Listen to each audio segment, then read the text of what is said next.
और महाराज जी को समाधिस्थ किया। तो संत परंपरा ने भी मोहर लगा दी।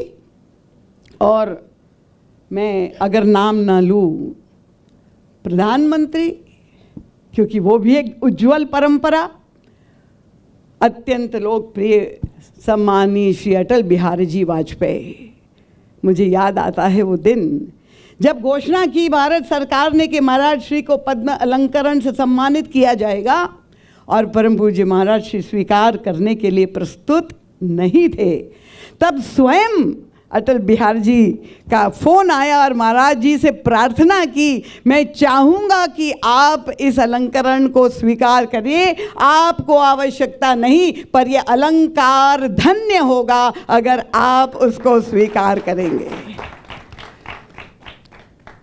और वर्तमान के हमारे राष्ट्रपति, हमारे प्रधानमंत्री, जो आज एक विलक्षण नेतृत्व भारतवर्ष को प्राप्त हुआ है, परम सम्माननीय नरेंद्र मोदी जी, वो तो जब देखे तब महाराज श्री का स्मरण करते ही रहते हैं। आप लोग सभी साक्षी है, जब गंगा कॉरिडोर में उद्घाटन किया काशी में, हमारे माननीय प्रधानमंत्री जी ने गुरुदेव भगवान का स्मरण करते हुए कहा कि ये माँ गंगा और ये गंगा का घाट साक्षी है कि जब पंडित राम किंकर उपाध्याय नाम लेके कहा, उनके मुख से राम कथा की गंगा सुरसरी जब प्रकट होती थी और हजारों लोग बैठ करके आनंदित होते थे, तो वो चिन्मयी गंगा में भी तरंगे हृदय में तरंगायित उठती थी।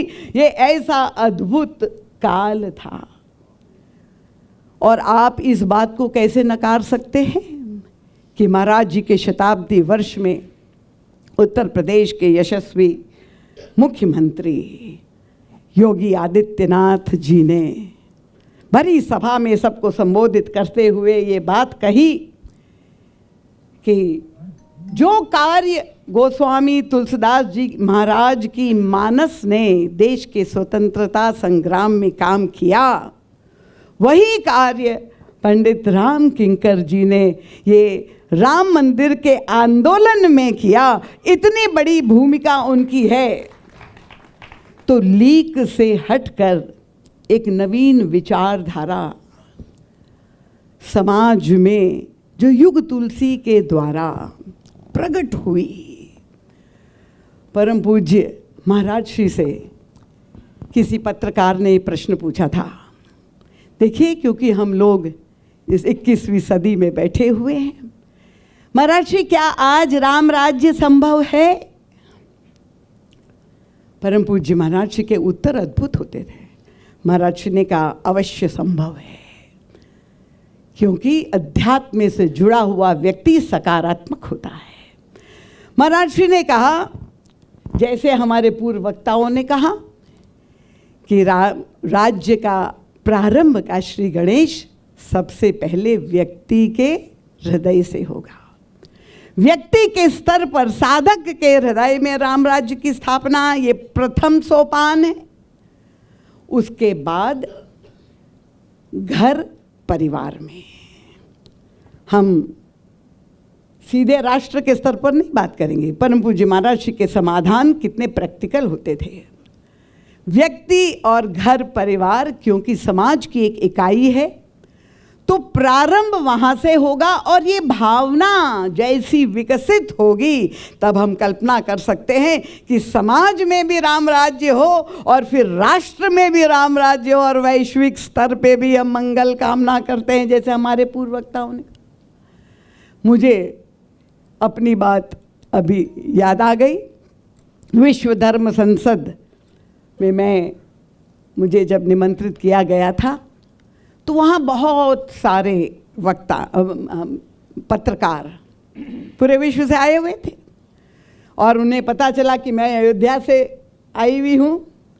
तो मुझे पूछा कि दीदी माँ, हमने सुना है कि भारत में भगवानों की संख्या बढ़ रही है। देखिए, उनका एक प्रकार का व्यंग था, क्योंकि आजकल ये एक परंपरा प्रचलित हो गई है, कि बहुत सारे संत विदेश जा करके और जो है प्रबोधित करते हैं और अपनी श्रद्धा के अनुसार सभी भक्त अपने गुरु को भगवान के रूप में देखते हैं। तो उन्होंने कहा दीदी माँ, भारत में भगवानों की संख्या बढ़ रही है। तो मैंने बहुत खुशी की बात है, भगवान राम का भी यही उद्देश्य था कि सबको राम बनाया जाए। और तब तुरंत ही उसने दूसरा प्रश्न किया। तब समझ में आया कि उनका व्यंग क्या था। उन्होंने कहा भगवान तो बढ़ रहे पर राम राज्य नहीं हो रहा है, बल्कि परिस्थितियां बिल्कुल विपरीत दिखाई दे रही है। जहां मूल्यों में गिरावट आ रही है, समाज में तनाव बढ़ रहा है, अशांति बढ़ रही है और अपराध बढ़ रहा है। और तब मैंने उनसे यही कहा कि राम के बढ़ने से राम राज्य नहीं होगा। समाज में जब भरत बढ़ेंगे, जब हनुमान बढ़ेंगे, जब लक्ष्मण बढ़ेंगे, तब जाकर के राम राज्य होगा। श्री राम के पूर्व भी राम आए, क्योंकि आप लोग संकेतों में समझेंगे, घड़ी की ओर मेरा ध्यान है। और राम के बाद भी राम आए।